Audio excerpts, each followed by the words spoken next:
Pour ceux qui ne savent pas, dire que Dieu est omniscient veut tout simplement dire qu'il sait tout. Nous verrons aussi dans l'Écriture où Dieu pose des questions. Dans le jardin d'Éden, Dieu demande à Adam où il se trouve et ce qu'il fait. Dans Genèse au chapitre 3, versets 9 et 11. Au ciel, il demande à Satan où il a été. Voir Job chapitre 1, verset 7. Dans le désert, Dieu demande à Moïse ce qu'il tient dans sa main. Exode chapitre 4, verset 2. Dans la foule, sur le chemin de la maison de Jairus, Jésus demande qui l'a touché. Dans Marc chapitre 5, verset 30. Étant omniscient, Dieu connaissait déjà les réponses à ces questions.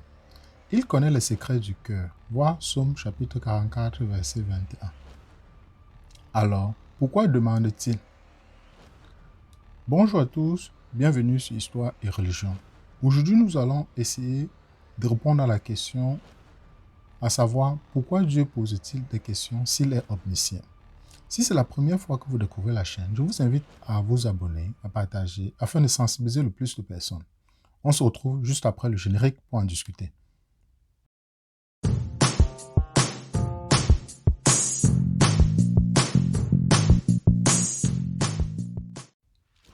Les questions que Dieu pose ont toujours un but. Il ne demande pas à obtenir des informations, puisqu'il possède déjà toutes les informations. Ces questions ont un objectif différent.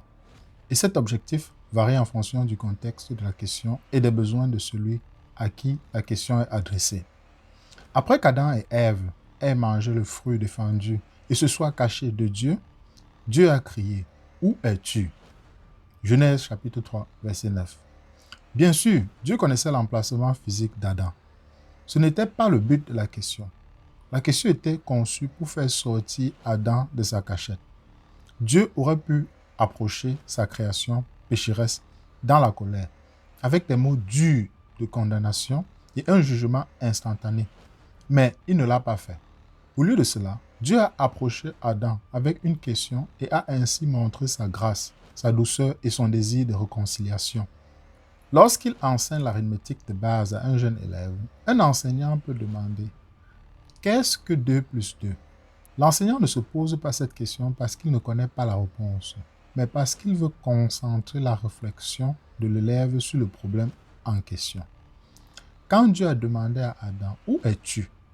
Le but de la question était en partie de concentrer Adam sur le problème dans lequel lui et sa femme étaient empêtrés. D'autres questions de Dieu dans les Écritures peuvent avoir d'autres objectifs.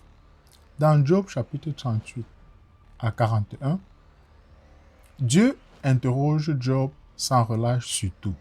De l'absence de Job lorsque les fondations de la terre ont été établies. Voir Job chapitre 38, verset 4.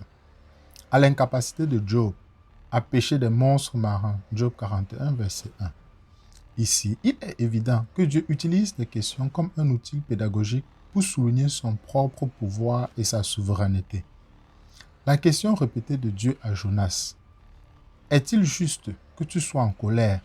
Jonas chapitre 4, verset 4 à 9. A été conçue pour susciter l'examen de conscience de la part de Jonas.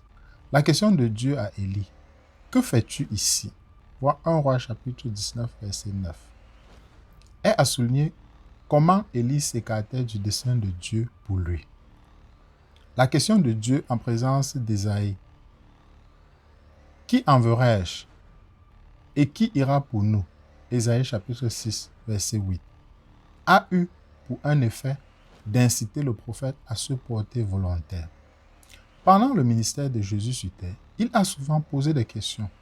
Un bon enseignant utilisera des questions stratégiques pour faciliter le processus d'apprentissage. Et Jésus était le maître enseignant. Jésus posait parfois des questions afin de créer une occasion d'apprendre.